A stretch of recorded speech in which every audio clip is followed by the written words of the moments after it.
अस्सलाम वालेकुम दोस्तों, एक बार आप लोगों को आपके अपने चैनल BH की प्रोडक्शन में खुशामदीद। दोस्तों आज हम बात करेंगे दरअसल सराइकी में। जी हाँ दोस्तों, आज अस गल करें कोरोना वायरस के बारे जिसमें कि तुम जानते हो कोरोना वायरस पूरी दुनिया फैल होया और ये पाकिस्तान इनकी आमद हो चुकी है। ठीक है, कोरोना वायरस पूरी दुनिया फैल होया तो इन्होंने थोड़ी कुछ एडवाइस दे सूँ कि अगर ये पाकिस्तान आ भी गई है तो केड़ी हिदायत अमल करे अगर इन्हें पाकिस्तान ना आना है। अगर इन्हें पाकिस्तान आ गया तो इन्होंने केड़ी चीज़ के बारे इन्फॉर्मेशन होनी चाहिए है क्योंकि पाकिस्तान आ गया है। ठीक है, कल से तुम तस्वीर भी खेसूँ जी बहुत कमाल दी कोरोना वायरस के बारे में, बहुत मजा ही तस्वीरें भी है। तो वीडियो एंड तक लाजमी देखना। ठीक है, और चैनल में सब्सक्राइब कर लो अगर चैनल तो नहीं हुए। और अगर तुम वीडियो फेसबुक पर बैठे हुए तो फेसबुक पे जरूर लाइक कर लो। ठीक है, तो दोस्तों जिन्हें तुम जानते हुए कि कोरोना वायरस अगर पाकिस्तान आ गया है, ठीक है, पहले तो वेलकम करे सूँ और पाकिस्तान जी वेलकम करें वाला जो बंदा जिन्हें वेलकम करें वो बंदा खुद तंग आ जाता है।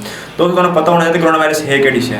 कोरोना वायरस एक बीमारी है पई जी आदमी तो आदमी नाल फैलती है। ठीक है, दरअसल कराची नहीं सॉरी चाइना के शहर वुहान फैली है और लोग दसेंदे कि चाइना जो शहर वुहान है भी उत्थे जो जानवर वगैरह हैं पे उन्होंने काफ़ी मकदार सेल किया वेंदा और खाने वास्ते क्योंकि चाइनीज़ लोग हर शय खा वेंदे आदन के चाइनीज़ जोड़े हैं पे वो ज़मीन की कोई भी शय नहीं छुड़ेंगे सिवाय पत्थर भी खा वेंदे। शायद मैंने एक वीडियो वेख पत्थर भी खा वेंदे, कोई शय नहीं छुड़ेंगे। तो जिमें वो जी चीज़ है कि वो हर शय खा वेंदे, इस तरह उन्होंने जानवर खाने शुरू कर दिया। जानवर खाने शुरू करते तो एक वायरस फैल गया। वायरस फैल गया वायरस चाइना फैला दूसरी कंट्रीज़ गया। ठीक है, हुण पाकिस्तान आ चुका है। क्या बात है, वेलकम करो पहले वायरस का। अच्छा, पाकिस्तान वायरस आ गया है, इस वायरस नाल कितनी मौत हो सकती है, मतलब कि लोग इस वायरस डरते क्यों हैं, ये चीज़ तुम्हें पता होनी चाहिए। इस वायरस अगर 100 बंदे हैं पे किसी भी कमरे उन 100 बंदे कोरोना वायरस है पिया तो उन्हें जो 3% बंदे उस वायरस की वजह से मार गए। इतनी शिद्दत है इस वायरस की। ठीक है, तो आलमी तंजीम ने भी इस वायरस को मतलब कि डेंजरस कर दिया और आलमी बीमारी एक आलमी वायरस है पिया मतलब कि इन्होंने एक अवार्ड मिलो या शायद जो भी है, लेकिन पाकिस्तान आ गया। तो हम आप दोस्तों एक बात आप माइंड में बिठा लें कि कोरोना वायरस कुछ भी नहीं है। जी हाँ, कोरोना वायरस कुछ भी कोई नहीं, बस एक वहम है पिया जिमें ना कोई चीज़ है भाई उन्होंने अस वड्डा कर रहे सो ना तारीफ करे वो वड्डी हो गई, इवें आपने तारीफ की वड्ड होगी। दरअसल कोई वड्डी शय है नहीं, ये छोटी शय है। अगर पाकिस्तान आ गया है इन्हें वेलकम करने है बाद जी कंट्री पे उत्थे तो इस बेचारे बड़े मुश्किल अंग्रेज़ ना अंग्रेजी जो नाम है उन्होंने वेलकम किया गया। लेकिन पाकिस्तान इन्हों करोनी उनके बाद पता नहीं के ना लिया गया, पता नहीं अजीब ना लिया गया कोरोना वायरस को।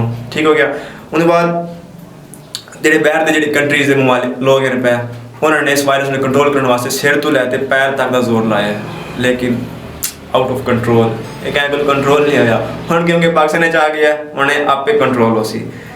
तो दोस्तों अगर पाकिस्तान आ गया तो पाकिस्तान उस वायरस को कंट्रोल करने वास्ते लोग क्या तकनीक यूज़ करेंगे इनू अगर थूम है पिया वो खा लो वायरस ठीक हो गए। अगर कहूँ वायरस है पिया कोरोना वायरस तो उन्होंने थूम दे 2 गड्ढे उनके बाद प्याज उनके बाद अगर क्या बाबे की फूक मार दो ये ठीक हो गए। ये इन तकनीक है पाकिस्तान। ठीक है, उनके बाद जो जदीद साइंस है भाई वो इस वायरस का इलाज कर ही नहीं सकी। इस वायरस का इलाज सिर्फ हकीम कर सकते हैं, वो भी पाकिस्तान के। वो किमें कर सकते हैं, वो इस वजह कर सकते हैं कि वो हकीम के अक्सर ये पूड़ी लै वन पुत्र ये पूड़ी वन हुआ जो वायरस है और ठीक हो गए। पूड़ी खाधी वायरस गया। उनके बाद पपीते का पानी ये शहर पे वायरस ठीक हो गई। उनके बाद जब भी पप्पी जो शहर जो बाबे हैं पकड़े सन वायरस लगा हुए। हम वायरस पाकिस्तान आएगी है इन्होंने कोई तकनीक अपनानी चाहिए। इन्होंने पहले मैं तजवीज़ करे कि ये ना वाघा बार्डर थ्रू चला वजे अपना इंडिया उत्थे मनते उनका मोदी जी का बने मेहमान क्योंकि पाकिस्तान जितना कोई काम नहीं चलना, कोई कारोबार नहीं चलना पाकिस्तान जितना। अगर पाकिस्तान आ गया अगर इंडिया नहीं मनना चाहता तो इन्होंने एडवाइस है पई कि जो शहरी इलाके हैं पे जो मम्मी डैडी वाले बच्चे हैं पे उन्होंने वजे क्योंकि उन लोगों को पैसा ज़्यादा पिया उन लोगों को टाइम ही ज़्यादा पिया। ठीक है, और इन्हों टाइम ले इन पैसा ले इनके हर चीज़ ले इन्हें हर चीज़ स्पेंड करे तो उन्होंने को लग वजे। अगर ये आ गया अपने देहाती इलाके में अपने वर्ग इलाके तो इतने क्या हो सी इतने अगर आ गया क्या देहाती इलाके तो इन्हों पहले कोई मनेस ही कोई ना। अगर क्या बंदे आखो ना देहाती क्या तेन कोरोना वायरस है पिया उन्हें मन कहना कहनी वो आखिर मैंने कोरोना वायरस है ही कहना पहले तो गल है। अगर उन्हें मान ही लिया मैंने कोरोना वायरस है पिया वो ऐसी कह बाबे को।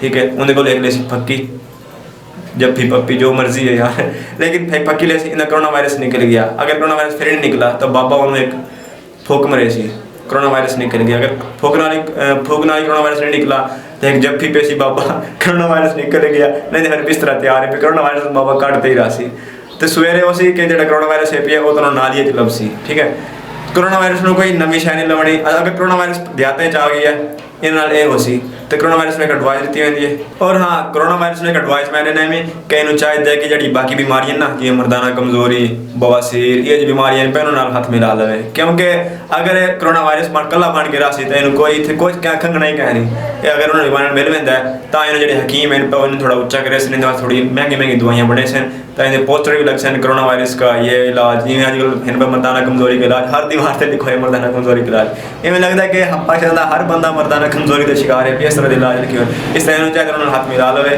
तो अगर उन्हें शोहरत पाकिस्तान चाहिए अगर उन्हें शोहरत नहीं चाहिए तो मैं तुम दसा वजा कि इन तो पहले भी एक वायरस आया है जिन्हें बर्ड फ्लू आई पी है जो मुर्गियों तो फैलता है ठीक है और उनका फायदा ये होया है कि जो गरीब लोग हैं जो गोश्त नहीं खा सकते मुर्गियाँ हो गई सस्तियाँ गरीब लोगों ने गोश्त राज तक खाता है और अगर कोरोना वायरस आ गया इनका फायदा भी कुछ लोगों को हो सी जिवें इलायची सस्ती हो गई ये चीज़ें सस्ती हो गई सन और जो गरीब लोग उन्होंने बड़ा फायदा हो सी तो इन्होंने चाहिए कि यार कि होर कंट्री चला वजा अगर पाकिस्तान अगर इन्हें जिंदा रहना तो किसी होर कंट्री चला वजे वाघा बॉर्डर रास्ता भी है मैं खुलवा रहना अगर मैं लवा देता तो मैं वाघा इन्हों इंडिया भेज रहना है अगर इन्हें इतने रहना तो इतने नहीं रह सकता है इन्हों मरना ही पोसी दोस्तों अगर आपको हमारी वीडियो पसंद आई तो लाइक ज़रूर कर देना और हाँ कोरोना वायरस कोई चीज़ नहीं है यार बस आपके माइंड का थोड़ा ना प्रेशर डाला हुआ है आप लोगों ने अपने माइंड पे कोरोना वायरस पता नहीं क्या कर देगा कुछ नहीं करेगा कोरोना वायरस कुछ लोगों को ना आप वैसे ही थोड़ी सी सपोर्ट करो ना कि भाई आप ये कर सकते हैं वो वैसा कर देता है इंसान का जो माइंड है ना दोस्तों जो आपका यकीन है उसके मुताबिक ही सब कुछ होता है आपका यकीन है कोरोना वायरस हमें मार देगा तो मार देगा